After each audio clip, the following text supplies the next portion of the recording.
Do I Question for say? Peter? What do I do? Okay. Peter, Julia Pierpont from Xinhua News of China. This has been an extraordinary ride for you, and apparently you didn't originally want to do the role? Where'd you hear that? Everybody says that. That's nonsense. No, how does that rumor get started? No, I originally didn't want to do the role. No, I had some concerns.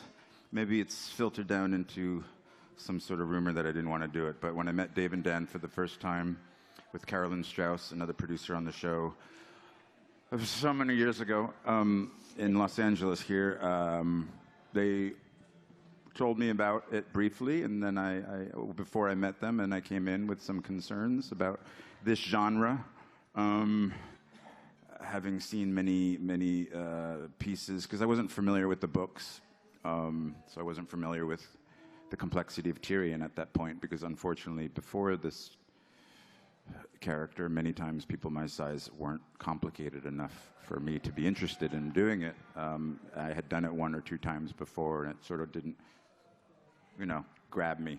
But they relieved my concerns very quickly.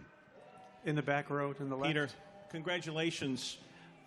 It's kind of a far-traveled journey you've had from the station agent. The last time I spoke with you, you were just doing indie films, and you were perfectly happy doing indie films. And now you're in one of the most successful television programs of all time. Bittersweet to find out it was coming to an end? Of course.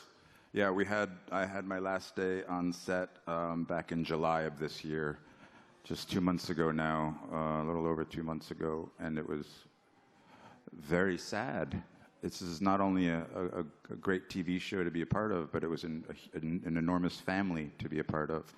And I'm sure you've heard that before from actors, but in this case, I was far from home. I live in New York, and we shot the show over in Europe.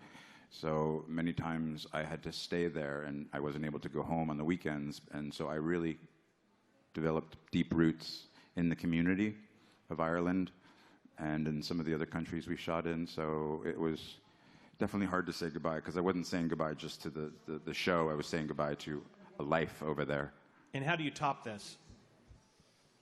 How do I top Game of Thrones? Or winning an Emmy? Or everything?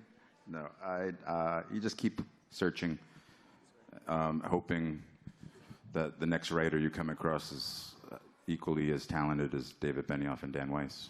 Thank you. Mr. Dinklage, congratulations to you. It doesn't matter. Hey. I'm nothing to look at anyway. Hey, watch that. The show had become so popular so fast.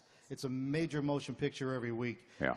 Even with its popularity, I know that didn't surprise a lot of people as it began to grow, but has anything in that process surprised you? About what? About the popularity? About the growth of it, about where it went? Yeah, it's always very surprising. Oftentimes the things I love being a part of, the movies I make that I'm very proud of, nobody ends up seeing because they're indie movies, and we struggle to find audiences for them. But this had that same feeling, but on a grander scale, and I absolutely adored this character and the stories we were telling. So it's just so beautiful when other people feel the same thing you do.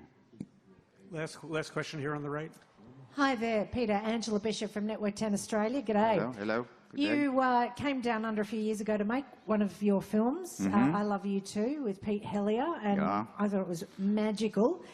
Now that Game of Thrones is done, would you consider coming back and making another one? On my way. On your way? I love that man. You love that man? Yeah, I do.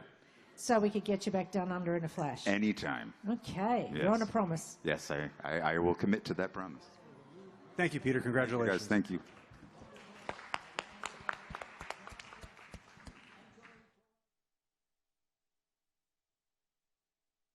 Next